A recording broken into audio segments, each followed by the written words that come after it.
신약성인 고린도 후서 6장 11절 말씀입니다. 우리 하나님 말씀 고린도 후서 6장 11절 말씀입니다. 우리 하나님 말씀 신약성경 고린도 후서 6장 11절 말씀입니다. 찾으신 줄 알고 봉독 드리겠습니다. 고린도 후서 6장 11절입니다. 고린도인들이여 너희를 향하여 우리의 입이 열리고 우리의 마음이 넓어졌으니 너희가 우리 안에서 좁아진 것이 아니라 오직 너희 심정에서 좁아진 것이라. 내가 자녀에게 말하듯 하노니 보답하는 것으로 너희도 마음을 넓히라.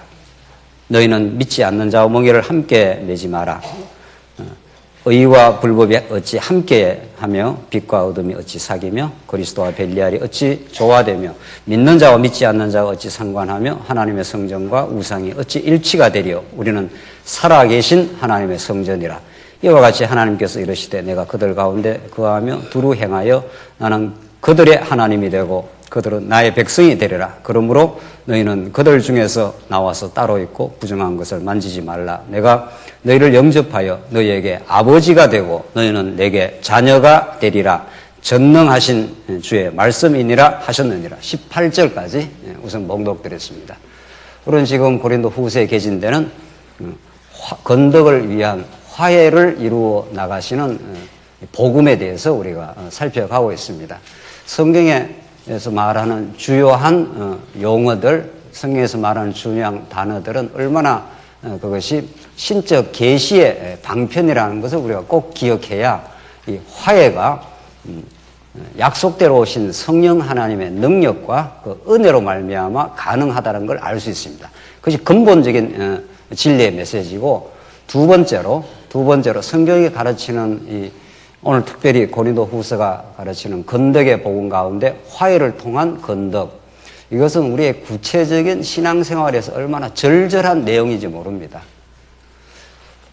다 가정생활 해보시고 다 직장생활 다 해보셔서 우리의 삶에 얼마나 갈등이 많고 때때마다 사랑하는 사람끼리 만난 가정 안에서도 때때로 우리가 어려움이 있기 마련이고, 또 그 어려움을 통해서 우리는 성숙해가고 정말 하나님의 은혜가 우리에게 임할 때 화해라는 걸 경험하게 됩니다. 그래서 이 화해라는 이 말 자체가 타락한 우리 인생이 만드는 것이 아니라 우리 안에 개입하시고 우리 안에 뜻을 가지고 섭리하시고 우리에게 보여주는 위대한 복음의 능력이 만드는 일이라는 것을 우리는 화해라는 말 자체가 때로는 우리에게 부담스럽게 들리고 더 부담스러운 정도가 아니라 사실은 불가능한 언어이지만 성령이 우리와 함께 하시고 정말 우리에게 위대한 영원한 진리에 대한, 우리를 지금도 통치하시되 잠시 잠깐의 세상을 마침내 종식하고 영원한 새하늘과 새 땅을 이루어 가실 하나님에 대한 위대한 진리의 깨달음이 우리에게 정말 깊이 찾아올 때 따라 나오는 열매가 오늘 본문이 말하는 화해라는 겁니다. 지금 우리는 화해, 건덕을 위한 화해 가운데 화해를 촉구하는 권고의 말씀을 배우고 있는데, 오늘 우리는 이 부분입니다. 마음을 넓히라고 권고를 합니다. 그러니까 우리 지난 시간 확인한 대로 인간의 마음처럼 마음대로 못하는 게 없다고 우리가 그걸 확인했지 않습니까? 우리는 실제 구체적인 신앙생활, 우리의 마음을 우리가 마치 이렇게 컨트롤할 수 있는 것처럼 생각하는 것 자체가 자기를 모르는 일이죠. 제가 전에 한번 말씀드린 대로 제가 그때 어떤 먼 여행을 가다가 옆에 중이 앉았는데 중하고 그냥 입 다물고 가기가 좀 심심하잖아요. 그래서 제가 이제 말을 걸었습니다. 목사가 스님한테 말을 거는 거죠. 그래서 이런저런 이야기 하다가 마음에 대해서 어떻게 생각을 하십니까? 그러니까 자기도 그걸 몰라서 지금 탐구하고 있답니다.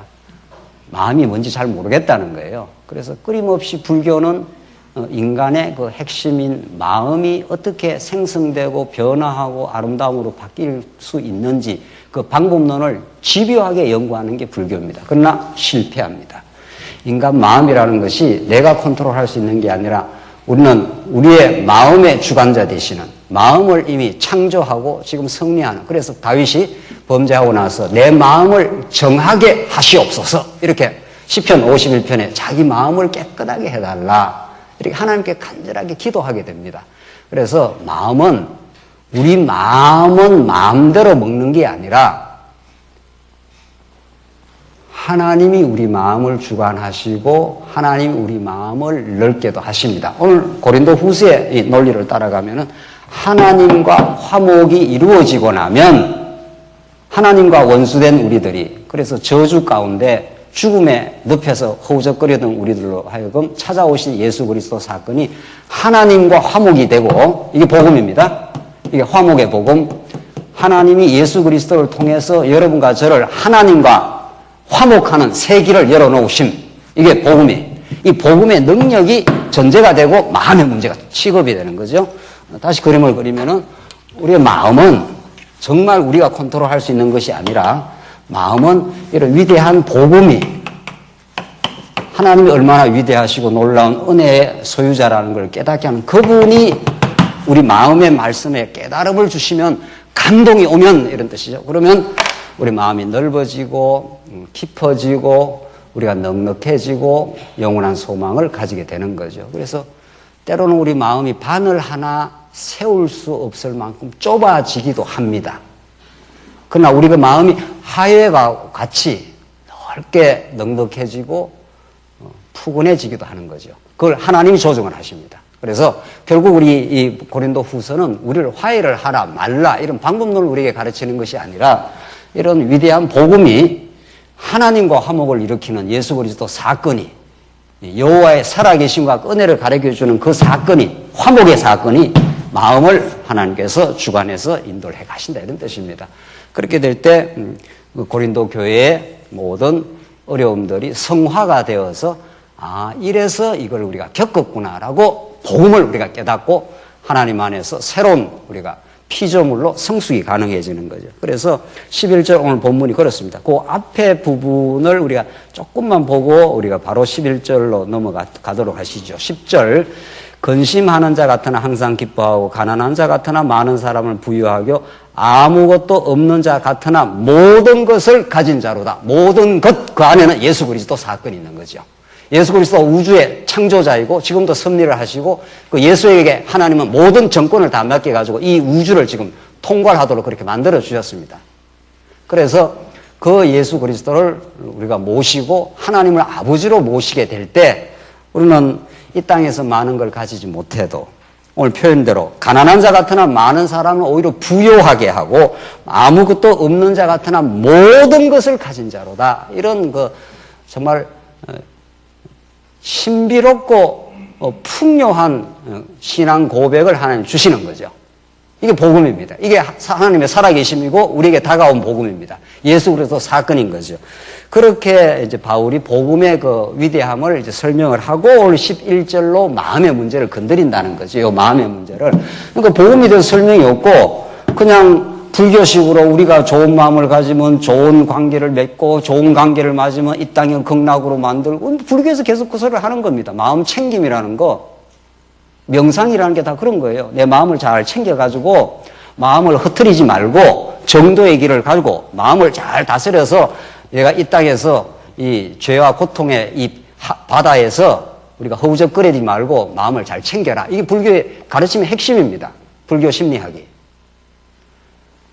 성경 그런 그 허탄한 소리를 하는 게 아니라 복음이 얼마나 위대한가를 끊임없이 창세기부터 계시록까지 가르치면서 복음이 우리에게 어떻게 접촉되고 깨달아지고 그 위대한 그 은혜로운 복음이 우리에게 다가오기 시작하면은 바늘 하나 세울 수 없는 좁은 마음, 그런 좁은 마음이 크게 넓어져 나가면서 새로운 하나님의 지평이 열려가는 거죠. 그래서 고린도인들이 너희를 향하여 우리의 입이 열리고 우리의 마음이 넓어졌으니 그렇게 되지 않습니까? 그 앞에 복음이 그렇게 바울을 만들었다 이런 뜻입니다. 그래서 12절 너희가 우리 안에 좁아진 것이 아니라 오직 너희 심정에서 좁아진 것이라. 너희 심정이 좁으니까 그러니까 어려움이 지금 생기고 있는 거지. 마음이 넉넉한 사람은 매사가 넉넉해지는 거죠. 13절 내가 자네에게 말하듯 하노니 보답하는 것으로 너희도 마음을 넓히라. 요 부분만 딱 떼내면은 틀림없이 불교지요. 우리가 나쁜 마음 가지지 말고 좋은 마음 가져야 우리 몸도 건강해진다. 요즘에 의학이 전부 몸과 마음이 직결되어 있다고 합니다. 지금 현대 의학이 발달하면 발달할수록 우리 몸과 마음은 분리 불가한 그런 걸 갖고 있다고 계속 밝혀내지 않아요, 지금. 모든 스트레스가 이 육체의 병을 만든다는 거야. 스트레스라는 게 정신적인 거니까, 마음의 문제니까. 그거 아무리 이야기해도 되느냐 말이죠. 현대의학이 이렇게 발전을 해도 우울증, 정신적인 병은 점점 많아집니다. 그게 안 된다는 거예요. 원인만 밝히고 이렇게 하지 처방이 안 떨어지는 거죠. 그러니까 진짜 처방, 인간의 심리적인 고통과 아픔의 문제를 진짜 처방을 내린 분은 예수 그리스도 사건이라는 거예요. 복음이라는 거예요. 우리가 요셉의 사건을 너무도 많이 언급하고 그냥 이렇게 성경에 그렇게 돼 있다더라가 중요한 게 요셉이 마음으로 겪은 고통은 말할 수가 없습니다. 형들이 요셉을 죽이려고 했잖아요. 사람이 누구에게 많이 당하고 나면 그것이 앙금으로 남습니다. 그거 사람 마음 금방길에 해소되는 게 아닙니다. 어떤 어려움을 겪고 나면 우리가 금방 마음이 해소됐다 이런 사람은 오히려 그 거짓말이에요. 요셉이 겪은 그 시련과 고통은 옥중에서 말할 수 없는 고통을 겪었습니다. 하나님이 함께 하시고 하나님이 그 지나온 역사를 하나님의 선한 뜻을 이루어 악을 선으로 바꾸시는 하나님 이렇게 된 거죠. 그 하나님을 알고 나서 그 사태를 드디어 믿음으로 이렇게 받아들이게 된 거죠. 그래서 형들을 만났을 때 내가 요셉입니다 이렇게 등장하고 같이 울고 막 그렇게 하지 않습니까? 당신들이 나를 여기서 보낸 게 아니라 하나님이 우리 가족을 구원하게 하시려고 그 이미 정해진 목적을 가지시고 그런 일들을 하나님이 겪게 하셨네요. 이렇게 하나님으로만, 복음으로만 치유가 됩니다. 오늘날처럼 힐링을 강조하는 세상이 어디 있습니까? 엄청난 사람들이 지금 힐링 그 특강을 듣고 지금 난립니다. 지금 세상이. 그만큼 아픔이 많다는 거예요. 그러니까 심리학적 힐링은 조금 도움이 됩니다. 중요한 건 조금이에요. 그래서 그런 마음들이 어려움이 있었구나 하는 걸 좀 이해시키는 거죠. 그걸로 근본 치유가 안 됩니다. 그걸로 근본 치유가 되면 예수님이 올 이유가 없는 겁니다. 이 땅에. 예수님은 우리에게 예레미야서의 말씀에 따르면 내가 상처를 내겠다 그럽니다. 내가 상처를 내면 그 상처를 누가 치유할 수 있겠느냐? 치유 못한다. 이렇게 예레미야가 이미 예언을 해요. 막 이스라엘 백성이 잡혀갈 때 불바다가 되고 막 끌려가고 이럴 때 누가 상처를 낸 겁니까? 직접적으로 누가 낸 거예요? 남쪽 유다를 회파시킨 직접적인 도구가 누굽니까? 하나님이 아니죠. 너무 자꾸 하나님을 가지 마시고 직접적인 도구만 아니에요. 직접적인. 느부갓네살 하나님이 느부갓네살 들어가지고 남쪽 유다를 완전히 불바다를 만들었지 않습니까? 근데 예레미야는 내가 하나님이 그렇게 상처를 내겠다는 거예요. 그 상처를 내놓으면 아무도 그 상처를 치유를 못한다. 예레미야에 그렇게 나와 있어요. 집에 가서 꼭 읽어보십시오. 예레미야서를. 누가 치유를 하겠다는 거예요? 하나님이 느부갓네살보다 더 강력한 바사왕 고레스를 들어갖고 너 백성들 돌아가라. 이제 위로하라. 이사야 40장에 드디어 때리시고 싸매시는 하나님 그렇게 나오잖아요. 하나님이 상처도 내시고 하나님이 싸매 주시기도 하십니다. 그래서 복음이 그렇게 위대합니다. 그래서 오늘 이 고린도 후서에 개진되는 이 마음의 문제 정말 우리가 좋은 마음을 가지고 싶어 하잖아요. 근데 우리가 마음대로 안 되잖아요. 그래서 안 된다는 걸 깨닫고 하나님께 고백도 하고 하나님 복음의 능력이 우리 마음을 붙들어 주시면 우리 마음이 든든해지고 활달해지고 시원해집니다. 아주. 예. 그래서 요셉이 그런 위대한 하나님의 승리의 노래를 요셉이 마침내 하게 된 거죠. 그래서 14절 봅시다. 그 내용을 더 자세하게 설명을 합니다. 14절부터 어떻게 마음이 새롭게 되는가 하는 걸. 14절 너희는 믿지 않는 자와 먹이를 함께 매지 말라. 의와 불법이 어찌 함께하며 빛과 어둠이 어찌 사귀며 그리스도와 벨리알이 어찌 조화되며 믿는 자와 믿지 않는 자가 어찌 상관하며. 이 말을 요 액면 그대로 요 부분만 딱 떼면 믿지 않는 사람하고 거래도 하지 말아야 돼요. 장사도 하지 말아야 된다는 거예요. 그래서 고린도전서에서도 만약 그렇게 한다면 너가 세상 밖으로 나가야 된다. 그렇잖아요. 우리가 믿는 사람끼리만 살 것 같으면 우리가 세상 밖으로 가야지. 우리 하나님은 알곡과 가라지를 같이 섞어 놓고 이제 알곡으로 하여금 알곡 되도록 하나님께서 이 땅을 계속 새하늘과 새 땅 영원한 나라가 오기까지는 섞여 살도록 그렇게 돼 있는 거 아니에요. 그래서 그 중에서 우리 알곡 되게 계속 만들어 가십니다. 그래서 지금 요 본문만 따로 떼면 마치 믿는 자와 믿지 않는 자와 어지상관하며 이렇게 되는 걸 표면적으로 들으면은 그 믿지 않는 사람하고 관계를 맺지 말라 이렇게 들리잖아요. 근데 그 뒤에를 읽어보면 그게 아니라는 게 분명해져. 성경은 자꾸 읽어 나가면은 그 답이 드러나지 않습니까? 16절 하나님의 성전과 우상이 어찌 일치가 되려? 일치가 될 수 없죠. 하나님의 성전과 우상은 정반대니까. 우리는 살아계신 하나님의 성전이라 이와 같이 하나님께서 이러시되 하면서 구약 내용을 인용하면서 얼마나 하나님의 백성이 하나님의 성전을 통하여 하나님의 그 놀라운 사랑을 받는 대상인지를 설명을 합니다. 이 말은 무슨 말인가 하면은 이렇게 너희들은 하나님의 극진한 언약적 사랑의 대상이기 때문에 가치관이 전혀 달라. 믿지 않는 사람하고 지금 가치관의 문제를 지금 거론하지 않습니까? 우리는 원래 이렇게 아담이 이렇게 빛 가운데 잘 지어졌다가 어둠의 유혹을 받았지 않습니까? 그래서 이렇게 어둠 가운데 떨어져 버린 거예요. 이게 벨리알, 우상, 죄악 다 똑같은 말이에요. 죄악, 우상, 여기서 나온 벨리알 이런 가치관 속에 떨어져 버렸어요.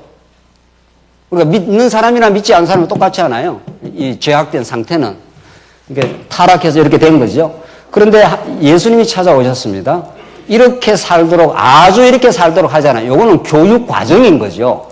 너 나를 떠나 빛을 떠나서 네 마음대로 살면 그게 고통이야 하는 걸 깨닫게 하는 과정일 뿐인 거죠. 그렇게 하고 예수님이 찾아오셔서 우리가 이렇게 빗금친 부분 이렇게 새 마음이 생긴 거 아니에요. 새로운 가치관이 생긴 거죠. 그렇죠? 그래서 이것하고 옛 가치관이 함께 갈 수 없다. 그 말을 지금 하고 있는 겁니다. 가치관이 충돌이 일어난다. 옛날에는 자기를 위해서 그렇게 살아가는 우리가 하나님의 영광과 우리 성도들을 섬기기 위해서 우리가 성도들을 사랑하는 마음으로 그렇게 살아가는 새로운 마음이 생겼지 않느냐. 이게 진리와 거짓이 같이 가겠느냐. 이게 다르다는 거예요. 성령의 소욕과 육신의 소욕은 서로를 거스린다는 거죠. 이 내면의 싸움을 하나님께서 날마다 하게 하십니다. 날마다. 그래서 이 전부를 하나님이 쥐고 계시는 거죠. 하나님께서. 그래서 우리가 이걸 늘 경험하고 삽니다. 지옥도 경험했다가 천국도 경험했다가 고통도 경험했다가 우리 마음의 평안도 경험했다가 그래서 날마다 이걸 경험시키면서 점점 이걸 자라게 지금 만들어 가시는 거죠. 그래서 우리는 이미 믿지 않는 사람과 가치관에서 혁명적 단절을 일어난 사람입니다. 이미. 그러니까 세상의 가치가 원칙적으로 말하면 우리에게 적용이 안 됩니다. 세상에서 잘났다, 못났다, 공부했다, 안 했다, 예쁘다, 밉다 이런 게 우리한테는 적용이 안 되는 사람들입니다. 원칙적으로 말하면 옛사람이 좀 남아있기 때문에 그게 자꾸 우리를 영향을 끼치는 거죠. 세상에서 잘난 사람, 못난 사람 있잖아요. 예수 안에 들어오면 잘난 사람, 못난 사람이 없습니다. 하나님 안에서 모두가 하나님의 자녀입니다. 다 하나님 앞에 귀한 거죠. 그래서 교회는 차별이 없어요. 남, 여, 뭐 세상의 지위 높고 낮고 아무 그런 게 교회는 필요가 없는 거죠. 새로운 나라에 들어왔으니까. 대한민국이라는 그런 나라에만 사는 게 아니잖아요. 대한민국에서는 잘난 사람, 못난 사람이 있지 않습니까? 그런 차별이 있잖아요. 그게는. 선거에서 당선된 사람하고 선거에서 당선되지 않는 사람은 천국과 지옥이에요. 선거에서 당선된 사람은 지금 희희낙낙하면서 지금 세상을 지금 통치하듯이 하고 있고, 선거에서 떨어진 사람들은 아무런 권한이 없어요. 아무런 권한이. 5년 후에 보겠다 해봐야 그것도 필요 없는 소리고, 필요 없는지 안 없는지는 그건 이제 가봐야 아는 건데, 그게 중요한 게 아니라 아무런 권한이 없어요. 세상이 그렇다고요. 그래서 그 고지에 올라가려고 끝까지 하는 거예요. 끝까지. 죽을 때까지 하는 거죠. 그런 악바구리 같은 세상에 우리도 살지 않습니까? 거기서 이렇게 하나님 나라로 우리를 이렇게 옮겨 놓아서 그런 옛날 가치관이 우리한테는 적용 안 됩니다. 적용이 안 돼요, 지금 원칙적으로. 그래서 그걸 우리가 깨달으면 이게 얼마나 기쁨인지 모릅니다. 옛날 우리는 못생긴 사람, 잘생긴 사람도 있잖아요. 우리 권사님한테 물어봐야겠네요. 누가 잘생긴 거예요? 어떤 사람이 잘생긴 사람이에요? 키가 적어도 160은 돼야 되고, 몸무게는 뭐 얼마 돼. 그게 잘생긴 미인입니까? 옛날 미인은 뚱뚱해야 돼요. 옛날 미인 그 그림 보십시오. 뚱뚱해요. 우리 권사님들 좀 뚱뚱해야 그게 미인이에요, 옛날에는. 요즘에 좀 날씬한 게, 슬림한 게 미인이지만, 달라요, 기준이. 한 20년, 30년 지나면 또 달라질지 몰라요? 그걸 가지고 우리가 웃고 울고 난리 아니에요, 난리. 그런 기준이 적용 안 된다니까. 우리는 영적인 사람이 되었기 때문에. 새로운 가치관을 가졌기 때문에. 하나님의 백성이 되어버렸기 때문에. 지금 그 말을 하고 있는 거예요. 그 말을 더 정확하게 읽어보십시다. 그래서 16절 하나님의 성전과 우상이 어찌 일치가 되어로 전혀 일치된다. 전혀 다른 가치관 속에 들어와 있다. 우리는 살아계신 하나님의 성전이라. 이런 위대한 복음의 선포가 어디 있습니까? 여러분과 저가 하나님의 성전이라. 성전이 많은 곳입니까? 성전, 구약에. 구약에 성전이 많은 곳이에요. 성전은 누가 가는 곳이에요? 누가 가는 곳이라고요? 죄인이. 성전이 없으면 이스라엘 백성도 하나님을 만날 수가 없어요. 그러니까 그냥 가면 안 되잖아요. 성전에 갈 때. 뭐를 가지고 가요? 양을 한 마리 가져간다고요. 그래서 그 양에다가 그 죄를 이스라엘 백성이 범죄할 때마다 양에게다 모든 죄를 어떻게 합니까? 고백을 해서 전가, 양에다 완전히 뒤집어 씌우는 거죠. 그래서 이스라엘 백성이 죽어야 되는데 누가 죽는 겁니까? 양이 죽는 거죠. 그 양을 죽여가지고 피를 가지고 여기 가는 거예요. 여기 하나님 계신 곳이 이게 상징이죠. 구약의 상징. 하나님 뭐 어디 우주 만물에 안 계신 곳이 어디 있나요? 그러나 이 구약의 상징으로 여기 지성소니까 가장 거룩한 이 장소 하나님이 계신 곳 양의 피를 가지고 오면 하나님이 여기서 만나 주시잖아요. 괜찮아. 너는 내 사랑하는 백성, 내 언약의 백성이기 때문에 범죄했어도 내가 용서해 주지. 이게 신에서 하는 언약이에요. 그래서 이스라엘 백성들이 양의 피를 가지고 이스라엘 백성이 아니고 이스라엘 백성이 죄를 범했을 때 대제사장이 양의 피를 가지고 1년에 한 차례 들어가서 이렇게 피를 뿌리면은 그 시온소에다 피를 뿌리면은 하나님이 구름으로 응답을 하시면 그 피를 뿌리면서 이렇게 돌아다니니까 딸랑딸랑딸랑 소리가 나잖아요. 그러니까 밖에서 쥐 죽은 듯이 있다가 제사장이 막 이렇게 피를 뿌리면 딸랑딸랑 소리가 나기 시작하면은 와 하고 찬양을 하는 거죠. 하나님 우리를 용납하시고 용서하시고 우리를 만나주시고 하나님과 화목이 되었다고. 이게 성전이에요, 성전. 그러니까 성전처럼 하나님의 극진하신 사랑을 표현하는 장소가 없죠. 왜냐하면 성전에다가 하나님 여호와의 이름을 어떻게 해요? 두신 곳이니까 그곳이. 당신의 이름을 절대로 하나님은 부정할 수가 없어요. 우리 인간들은 자꾸 자기가 뭐 멋있는 이름 지어놓고도 또 부정도 하고 뒤집기도 하고 뭐 인간이라는 게 그런 거 아니에요, 원래. 자기 좋았을 때는 이랬다가 자기 불편하면 뒤집기도 하고 말이죠. 베드로가 죽을지언정 예수님 따라가겠다고 그래놓고 자기가 불리하다 싶으니까 확 뒤집었지 않았어요. 그게 인간이에요. 인간을 우리가 알아야 하나님을 알고 하나님을 알아야 인간을 아는 거죠. 우리는 우리 자신이 믿을 만한 존재가 아니에요, 우리가.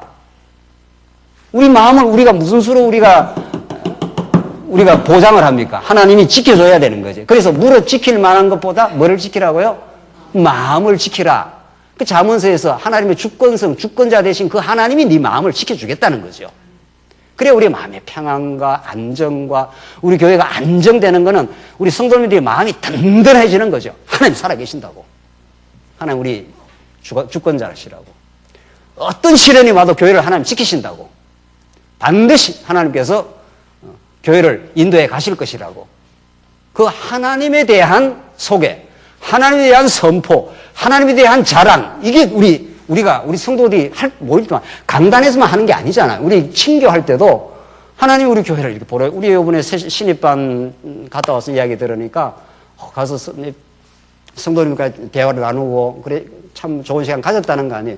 하나님이 발걸음을 우리 교회로 인도해 주셨습니다. 되었더니만 또 우리 성도님들이 이렇게 신입반을 돌봐주는, 어제 간 걸 보니까 어저께 신입 회원보다도 거기에 그 스텝진, 뭐 소위 말해서 그 뭡니까 이게? 예? 옆에 돌보는 도우미들이 더 많이 가셨어요. 가만 보니까. 그걸 천국이라 그래요, 그걸. 그 섬기는 사람들이 더 많은 거죠, 오히려. 그래서, 이게 천국이구나. 세상에서는 그렇게 안 하잖아요. 세상에서는 그 사람 배경도 보고 지위도 보고 그 사람이 힘을 쓸 사람이지 안 쓸 사람이 그거 따지고 앉아 있잖아요. 세상에서는. 그럼 우리는 우리 성도님들이 찾아오시면 이게 천하보다 귀한 영혼들이니까 어떻게든지 교회가 어려움 중에도 잘 이렇게 적응이 될 수 있도록 이렇게 보호도 하고 권면도 하고 말씀도 나눠주고 이 전체 강의에서는 좀 듣기가 따라오기 어려우니까 조그마한 우리 방에서 이렇게 쉽게 즐겁게 이렇게 하면 참 좋지 않겠느냐. 이렇게 해서 그 성도님들이 잘 적응을 한다는 거 아니에요. 거기서 잘 적응이 돼서 어느 정도 말씀의 기본 계략을 알고 나면 전체 강의를 따라올 수가 있는 거죠. 그렇게 해서 우리가 하는 모든 일이 하나님의 성전에서 하나님을 깨닫고 배워서 그 성전을 돌보는 일들이에요. 하나님의 성도들을. 그런 새로운 가치관이 생겨버렸다는 거예요. 근데 이것과 이것이 어떻게 어울리겠는가? 안 어울려. 고린도의 성도들이요. 이 가치관에서, 이 타락한 가치관에서 경쟁하고 시기하는 그런 가치관에서 사랑하고 우리가 섬기는 그런 새로운 가치관, 그리스도의 가치관, 하나님 나라의 가치관으로 너희들이 전진하고 있잖아, 이제. 우리가 다 때로는 실수는 할 수는 있어. 그러나 우린 전진할 수 있는 거지. 이렇게 지금 하나님의 성전을 지금 이야기를 하고 그 다음 바로 이어서 보십시오. 이와 같이 하나님께서 이르시되 내가 그들 가운데 거하며 두루 행하여 나는 그들의 하나님이 되고 그들은 나의 백성이 되리라. 참 기가 막힌 하나님의 언약적 고백입니다. 너희들은 내 백성이 되고 나는 너희 하나님이 되어주겠다. 그러면서 17절 그러므로 너희는 그들 중에 나와서 따로 있고 부정한 것을 만지지 말라. 이게 구약적 표현이에요. 구약에는 부정한 거 만지지 말라. 그러면 그 죄악 가운데 물든다는 거 아니에요. 그래서 자꾸 구별을 시키는 거예요. 거룩이라는 말 자체가 구별이거든요. 그래서 구약의 지금 표현인데 만지지 말라. 내가 너희를 영접하여 너희에게 18절이 여기 요 본문의 결론입니다. 너희에게 뭐가 되고요? 아버지가 되고. 그러니까 구약에는 여호와 하나님으로 뭐 신구약 전부가 다 여호와 하나님을 우리 증명하는 건데 우리 신약 시대 그걸 더 친밀하게 표현하는 하나님의 이름이 뭐예요? 아버지라는 거예요. 아버지. 왜냐하면 그래야 우리가 신약 시대 살아가는 우리들에게 더 빨리 심도 있게 와닿으니까. 아버지라는 게 자녀를 낳고 보호하고 사랑하고 이렇게 하잖아요. 그런데 아버지도 또 문디 같은 아버지는 있어요. 네. 문디 같은 거 경상도 사투리에서 잘 못 알아듣는 모양인데 아버지도 얄궂은 아버지는 있는 거지요. 세상 아버지는 다 실수도 많고 또 제대로 못할 수도 있는 거지만 그래도 그 심정이 그렇겠냐 말이에요. 아버지라고 생긴 우리 아버지들은 다 이렇게 능력이 없고 때로는 자기가 힘들고 해서 자녀를 못 사랑하는 거지 마음은 안 그렇잖아요. 적어도 마음은 왜든지 우리 자녀를 사랑하려고 하는데 표현을 잘 못한다든가 뭐 여러 가지 여건이 잘 안 된다든가 이래가지고 뭐 힘들게 하는 아버지도 있긴 있습니다. 그러나 중요한 건 그게 중요한 게 아니고 진짜 중요한 거는 그런 아버지의 상, 제대로 된 아버지의 상은 진짜 하나님 아버지를 우리 가르쳐 주기 위한 방편일 뿐이고 우리 하나님은 완전하시고 정말 언약에 신실하시고 또 능력도 많고 능력만 많은 게 아니라 자상한 자비하심도 있고 이거 뭐 기가 막힌 거죠. 우리 하나님은. 하나님 우리 아버지는 능력도 많을 뿐 아니라 자상해서 뭐 이러면 아버지로서는 뭐 최고인 거죠. 그런 분은 우리 하나님밖에 없어요. 그런 분은 우리 하나님밖에 없다고요. 이 땅의 모든 것들이 불완전하고 다 그림자이고 진짜는 우리 하나님이 아버지신데 너희에게 아버지가 되고 너희는 내게 자녀가 되리라. 이게 언약 공식이라 그래요. 이게 하나님은 아버지가 되고 너희는 나의 자녀가 되리라. 네가 잘나서 자녀가 된 게 아니고 내가 그저 아브라함을 무조건적으로 선택해서 백성 되게 만들어버리겠다. 그래서 아가서에 술람미가 거무스름하고 게달의 장막처럼 누덕누덕한 누덕지 같은 존재지만은 내가 솔로몬의 휘장처럼 멋들어진 화려하고 아름다운 휘장으로 내가 봐주겠다 이렇게 말합니다. 그래서 우리가 의로워지는 것은 우리가 실제 뭐 의로운 행동을 해서 의로운 게 아니라 의롭다고 칭해 주겠다. 로기조 마이 하는 이 헬라어에 그렇게 봐주겠다 이런 뜻입니다. 이게 놀라운 복음입니다. 실제는 문제도 많고 범죄하고 창녀 고멜처럼 끊임없이 남편을 떠나가는 우리 남쪽 유다 백성들이었지만 하나님은 그렇게 의롭다고 봐주겠다는 겁니다. 돌아오라. 다시 내 품으로 돌아오라. 또 내가 돌아오게 만들어주겠다. 이게 호세아의 절절한 외침입니다. 그리고 실제로 성취를 했습니다. 그래서 오늘 본문의 말씀이 이게 복음입니다. 나는 너의 아버지가 되고 너는 내 자녀가 된다. 이것처럼 하나님의 언약적 관계를 잘 설명하는 그런 방식은 없습니다. 세상에. 이게 최고의 설명 방식입니다. 성경에. 그러니까 성경은 이 땅의 관계를 활용을 하셔요. 이 땅에 우리가 살아가는 일상적 관계를 활용해가지고 복음이 어떤가를 설명을 해야 되잖아요. 모든 건 결국은 복음을 설명하는 모든 방편입니다. 이 땅의 부자 관계, 모자 관계, 부부 관계, 자녀 관계, 이 땅에 모든 존재하는 거는 하나님이 어떠신 분인가를 설명하는 설명 보조 재료들입니다. 전부.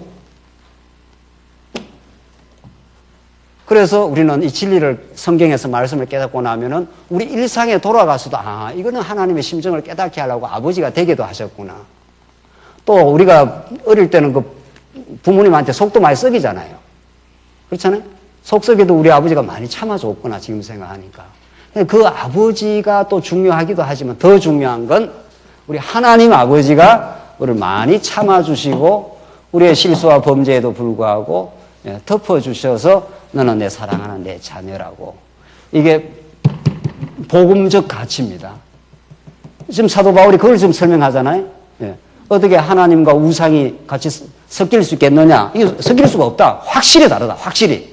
옛날에 우리 가치관은 땅에 속한 가치. 이거는 수단적 가치. 우리가 왜 돈이 나쁘겠어요? 돈이. 성경에 돈이 일만하게, 돈을 사랑하는 것이 일만하게 뿌리라 그랬지 돈 자체가 왜 나쁘겠냐 뭐고요.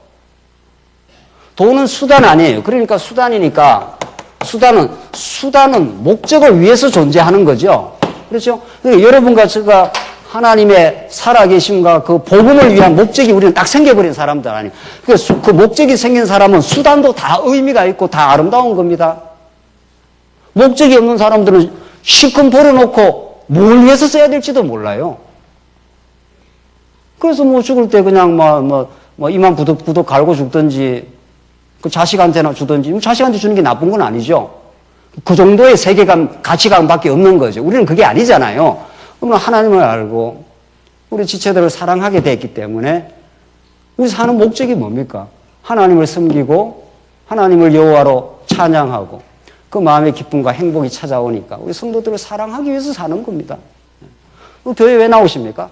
말씀을 충만히 들어서 마음의 기쁨과 감사, 마음이 참 안식을 찾고 이 안식 없는 세상 가운데 마음의 안식과 행복이 찾아오니까 우리도 새로운 성도님들을 돌보고 싶습니다. 이렇게 해서 신입반에 막 그리 들어가서 했지 않았어요? 그 누가 하라고 했습니까? 물론 신입반이라는 반은 생겼지만 거기에 이렇게 자발적으로 뛰어들어가지고 그렇게 했지 않아요? 그렇게 우리가 사는 거죠. 그러니까 이런 목적이 생겨버렸어요. 이 거룩한 목적이 생겼어요. 하나님을 아는 것, 이게 우리의 궁극적인 목적이에요. 이 땅에 살면서 하나님을 여호와를 아는 것, 그의 살아계심을 우리가 깨닫는 것, 그래서 그 하나님께 영광을 돌리는 것, 그걸 알고 나니까 하나님의 사랑하는 백성들과 더불어 살게 했지 않았어요. 그러니까 우리 성도들을 섬기기 위한 거. 여러분도 교회 차에서 오늘 식사를 한다든가, 우리 속회를 돌본다든가, 신입부 베리아 반에 가서 성경을 가르친다든가, 성도들을 돌본다. 그게 전부 사랑하는 마음입니다. 그러니까 사랑하는 마음으로 하지 않는 건 무의미하다 이런 거죠. 자기한테 충만하지 않습니다. 그걸 통해서 자기를 증명하려고 하고 나서 씁쓸해요.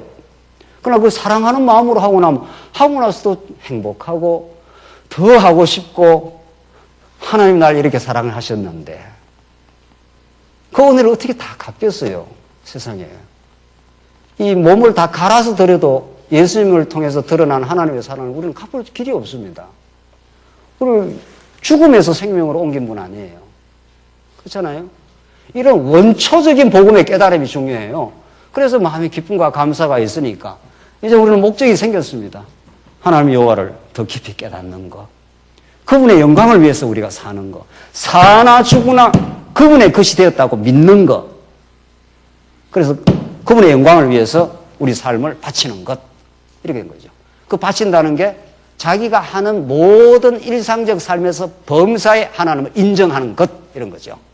그래서 하나님께서 100만 원 주셔도 감사, 200만 원 주셔도 감사, 500만 원 주셔도 감사. 500만 원 좀 주면 약간 여유가 있잖아요. 그러니까 우리가 그 여유를 가지고 그걸 평균케 하기 위하여 사랑의 짐을 지는 거죠. 그래서 우리가 연보를 하는 거 아니겠어요? 연보도 하고, 연보가 꼭 물질만 아니에요.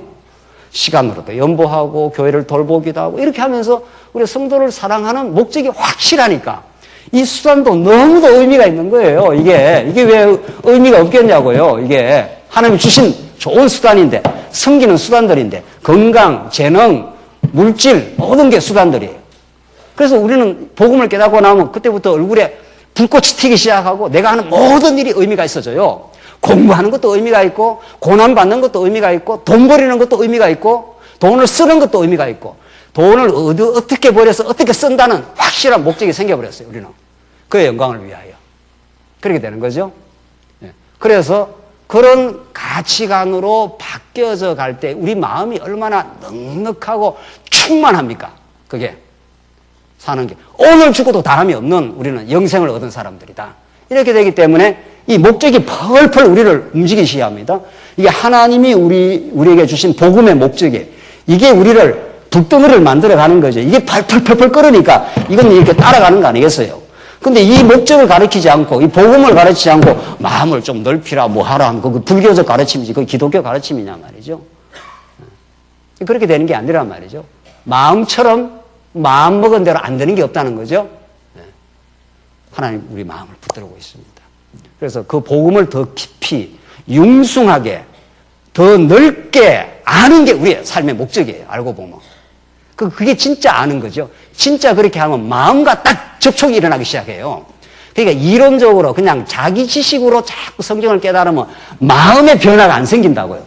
그러니까 로마서 12장에서 너희 마음의 변화를 받아. 세상 것을 따르지 말고 마음의 변화를 받아 했는데, 복음이 복음답게 전달되고 복음을 복음답게 우리가 정말 깨닫게 하면 마음의 변화가 생긴다고요. 성경이 무슨 이 세상 이론 나부랭이냐 말이죠. 세상 이론이라고 많이 알면 자기 지식이 되잖아요. 그러니까 내가 네보다 더 많이 알아. 지금 그 말 하는 거 아니에요. 그럼 복음이 아니에요. 복음을 복음답게 들은 게 아니에요. 그거는 정말 복음을 복음답게 들으면 자기 마음의 변화가 생겨요. 그러니까 지금 바울이 정확하게 하나님과 화목이라는 이 복음을 말하고 정확하게 마음을 지금 짚어들어가지 않습니까? 요 논리대로 요게 성경의 가르침이에요. 요거대로 따라가면은 정확하게 우리는 복음을 깨달을 수 있는 거죠. 어떻게? 하나님이 우리 아버지 되시고 우리가 그의 자녀가 되었다는 이 위대한 복음. 세상에서는 결코 들을 수 없는 복음. 이걸 지금 바울이 설명을 하는 이유가 이런 복음이 우리의 마음을 넓혀주고 마음을 든든하게 해주고 행복하게 해준다, 이런 뜻입니다. 세상이. 본인이 기쁘고 행복해야 옆에 사람을 이제 섬길 마음이 생기잖아요. 그렇게 우리 성도님도 교회 오시지 않나요? 그렇게 안 오시나요? 오시는 건지 안 오시는 건지. 그렇게 이제 오시는 거죠. 얼마나 우리가 정말 마음에 기쁨이 있냐는 거죠. 그래서 찾아와. 오늘 그분에 우리 여전도회를 이렇게 신방을 다 이렇게 못하니까 이렇게 신방을 이렇게 전도회별로 이제 하자고 해서 점심시간 때 잠깐 간단 말이죠. 그러니까 만나면 얼마나 좋습니까? 물론 이렇게 전체로 만날 수도 있지만 또 직접 그렇게 만나서 우리 여전도의 소식도 듣고 또 새로운 분들 또 최근에 오신 분들 그래 우리가 섬기고 사랑하니까 얼마나 우리가 행복합니까? 행복하면 그냥 못 있습니다. 절대로. 진짜 행복을 누리고 마음의 행복을 누린 사람은 어떻게든지 교회를 섬기고 싶습니다. 내가 주님 무엇을 해서 주님을 기쁘시게 할까요? 어떻게 해야 우리 성도님들이 교회에 찾아와서 평안과 기쁨을 얻게 할까요? 이렇게 우리가 마음이 움직이는 거죠. 7장 넘어갑시다. 이제 결론을 지어가면은 7장은 마음으로 또 나옵니다. 마음으로 영접하라고 권고합니다. 1절로 4절 보시면 자신을 깨끗하게 할 것과 마음으로 영접할 것을 권고합니다. 여기도 마찬가지네요.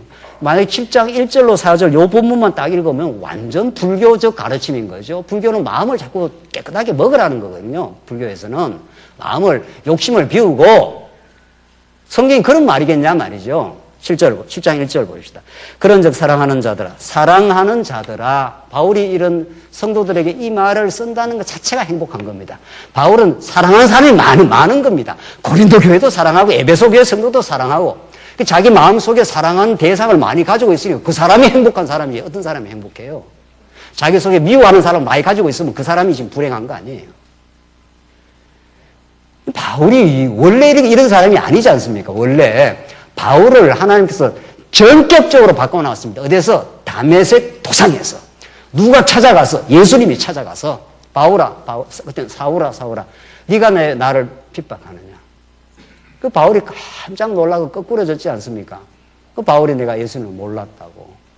정말 제대로 몰랐다고. 그러니까 거꾸러지죠. 그래서 바울이 그렇게 변해가지고 지금 사랑하는 사람들이 많이 생겼습니다. 사랑하는 자들아, 이 약속을 가진 우리는 뭐 성경 언약 성취, 약속 성취라는 거는 뭐 어디 도처에 지금 나와 있는 거죠. 우리는 하나님을 두려워하는 가운데서 거룩함을 온전히 이루어 육과 영의 온갖 더러운 것에서 자신을 깨끗하게 하자. 이렇게 사랑의 권고를 하고 있는 거죠. 화해를 촉구하는 권고를 하고 있는 거 아니에요. 우리가 그냥 타락한 옛사람의 소욕이 아직도 남아 있어가지고 우리 욕망과 시기, 우리 언어 생활도 굉장히 거칠게 할 수도 있잖아요. 거칠게 하면 그 마음이 훈훈해지질 않잖아요. 그냥 복음을 자꾸 깨달게 되면은 언어도 순화가 되고 모든 게 마음의 평안이 찾아오니까 모든 표현이 그렇게 되겠죠. 그래서 사도 바울이 하나님을 두려워하는 가운데서 하나님 살아계시잖아요. 하나님 여기도 지금 계시잖아요. 하나님 계시는데 우리가 이렇게 경거망동이 되겠느냐는 거죠. 그래서 점점 우리가 주님 안에서 이렇게 정화가 되어가는 느낌. 우리가 말씀을 듣고 나서 내가 참 탐욕이 많았구나. 내가 어리석은 시기와 탐욕이 참 많이 시달렸었구나. 이런 걸 이렇게 자각을 하게 되잖아요. 그럼 그것들이 포기가 되고 하나님 안에서 기쁨을 누리게 되겠죠. 그렇게 지금 바울이 설명을 해가는 겁니다. 2절 또 나오네요. 마음으로 또 나오죠. 정확하게 바울은 정말 이 하나님 주신 지혜인데 그 앞에서 복음을 말하고 뭐 정확하게 인간의 실체의 핵심인 마음을 지금 짚어 들어가고 있습니다. 마음으로 우리를 영접하라. 껍데기를 하지 마라 이 말이죠. 우리는 아무에게도 불의를 행하지 않고 아무에게도 해롭게 하지 않고 아무에게도 속여 빼앗은 일이 없노라. 이 바울이 이제 자기 변명인데 이게 뭐 자기를 돋보이게 하려고 한 게 아니고 하나님께서 나를 이렇게 복음을 위해서 살게 했다. 내가 너희들한테 다가간 것이 너희들을 어떻게 너희들의 무엇을 이용하려고 내게 한 게 아니다. 핵심은 그겁니다. 3절 내가 이 말을 하는 것은 너희를 정죄하려고 하는 것이 아니라 내가 이전에 말하였거니와 너희가 우리 마음에 있어. 또 나오죠. 네. 이만큼 마음이 중요합니다. 하나님 우리 복음으로 우리 마음을 이렇게 붙들어 주시면 마음이 강건해지고 마음이 든든해지는데 지금 사도 바울이 우리 마음에 있어. 누가? 너희가 우리 마음에 있어.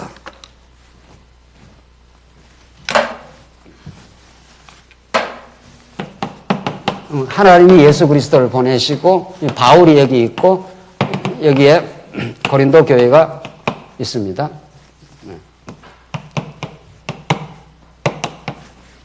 또 다른 사람도 얼마든지 조금 그 다음에 가면 디도가 나오는데 그러니까 우리가 육신으로는 분명히 이렇게 구획이 져 있죠. 육신으로는 따로 떨어져 있단 말이죠. 육신적으로는.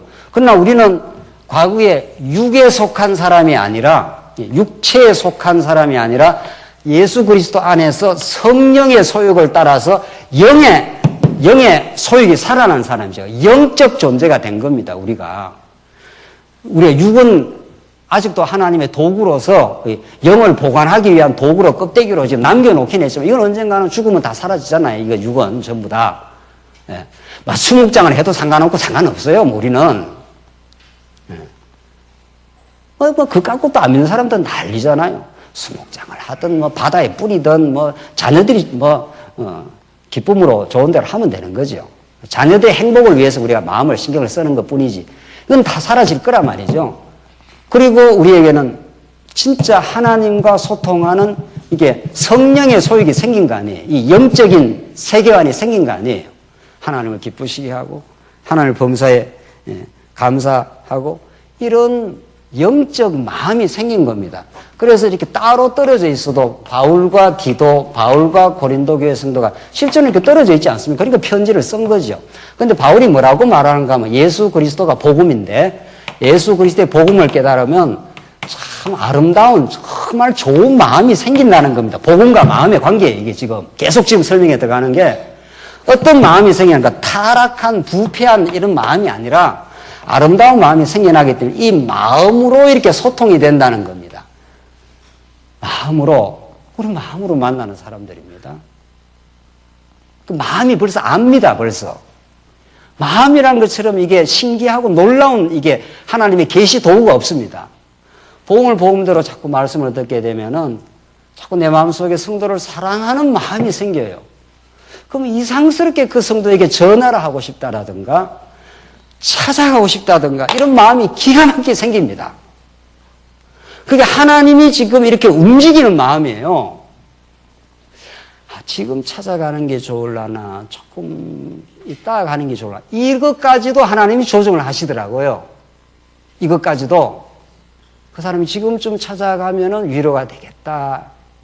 그냥 불쑥불쑥 찾아가는 게 아니라 그것으로 그 영혼을 생각하고 그 마음을 생각하고 우리 지금 교회가 지체 회복 선교 사업을 지금 하려고 지금 준비 중에 있지 않습니까? 인사팀이라든가 여러 가지 지금 지도팀이라든가 지금 그런 때에 온 거예요. 지금 여러 가지 교회가 몇 년 동안 큰 어려움을 겪고 오늘 이 계신 분들이야 그래도 견디내신 분들이죠. 또 하나님께서 시켜주신 분들이죠. 이 말씀을 절대적으로 믿었지 않습니까?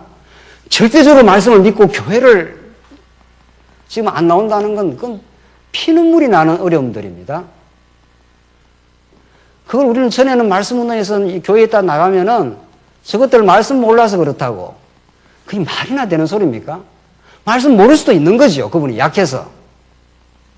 그냥 우리 교회가 그분들을 못 챙기고 제대로 교회에 어려움이 발생됐기 때문에 나은 거라면은 안타깝게 생각하고 그들을 위해서 기도하고 필요하면 찾아가기도 하고 그게 우리의 제대로 된 영적 마음입니다. 그래서 지금 우리가 그걸 생각하고 있지 않습니까? 우리는 그래도 그 어려움을 통과하면서 이렇게 그래도 교회를 우리가 지키고 교회를 새롭게 세우자고 이렇게 하나님의 뜻 가운데 이렇게 전진하고 있다면은 뭐 교회를 못 나온 분들은 얼마나 지금 교회 인터넷을 듣는다? 인터넷 들어서 신앙생활 되겠어요? 안 됩니다. 인터넷만 들어갖고는 제가 옛날부터 초질간 제가 강조한 부분인데 인터넷으로 말씀을 듣는 거는 좋은 교육 방편이긴 합니다. 인터넷 없을 때 그냥 더 하나의 그 교육 장치가 하나 생긴 건 사실이에요. 그렇잖아요? 인터넷으로 막 직접 강의를 들을 수도 있는 거니까. 그럼 그거는 필요하긴 해도 충분하지는 않습니다. 그래서 사도 바울이 요한복음 요한 1, 2, 3서를 보면은 내가 붓으로 이제 안 하겠다. 직접 네가 면대에서 만나고 싶다. 그래서 천하 없이 디지털 시대가 와도 아날로그 방식, 직접 만나는 것을 대치 못합니다. 절대로 대치 못합니다. 그래서 이 땅에 지역교회가 반드시 필요하고 몸을 가지고 있는 한 우리는 이렇게 만나길 바라고 사랑하는 마음이 생기면은 만나고 싶고 이런 겁니다. 그래서 이렇게 주일날로 모이는 겁니다. 우리가 시간과 공간을 초월해서 못 살잖아요. 마음은 시간과 공간을 초월할 수 있어요. 지금 우리가 중국교회 성도를 위해서 기도할 수 있어요. 그렇잖아요. 그분들도 말씀 잘 깨닫고 우리가 겪었던 시행착오를 좀 덜 겪고 그들도 말씀 안에서 하나님 나라를 누리길 바란다고 그렇게 마음으로 할 수 있죠. 그러나 육신으로는 가야 만나고 와야 만납니다. 지난달에 지금 중국에서 5지역에서 15분이 그 인도자까지 포함해 왔을 때 2박 3일이 천국이에요. 천국. 그분들은 말씀을 들어서 행복하고 우리는 말씀을 전해줘서 행복하고 우리 여전도의 회원들이 와서 다 이 현대 생활이 바쁘지 않습니까? 그런데 그분들을 위해서 식사를 마련하고 준비하고 그래서 그분들이 그걸 같이 누리고 말이죠. 그 2박 생활이 천국이에요. 천국. 그게 교회 생활인 거죠. 그래서 세상은 힘이 있으면 지배하고 통제하고 이렇게 해서 내가 잘났다 이 말을 하는 거예요. 교회는 예수님이 최고 잘나신 분이 그 위대하신 하나님의 자녀가 하나님의 아들이 이 땅에 오셔서 우리를 섬겨주시려고 죽어주시고 우리를 위해서 십자가에 못 박아주신 거죠. 그런 그리스도의 십자가의 정신을 따라 성령이 오셔서 우리가 말씀을 깨달으면 그렇게 자꾸 하고 싶다는 겁니다. 우리 어린 성도들을 붙들어주고 계시고 교회가 더 안정화되기를 바라고 그렇잖아요. 우리 교회가 안정화되기를 간절히 바라지 않습니까? 지금 많이 또 안정화되어 가고 있는 중이고 좀 하나님 우리 교회를 굽어 살펴주시옵소서. 이미 뿌리를 내린 견고한 성도들은 잘 견디지만 새로운 성도들, 이 말씀을 찾아온 성도들이 있습니다. 이분들이 이 거칠고 험한 세상을 살아가면서 이 교회에 와서 말씀을 듣고 세임을 얻고 성도들과 견고한 지체적 연대를 이루면서 그렇게 이 거친 세상에 승리하길 바랍니다. 이게 여러분과 저의 기도입니다. 오늘 본문의 말씀대로 이렇게 너희가 우리 마음에 있어 함께 죽고 함께 살고자 함이라. 이 기가 막힌 이 언어 말이죠. 사도 바울이 지금 너희가 함께 죽고 함께 살기를 바란다.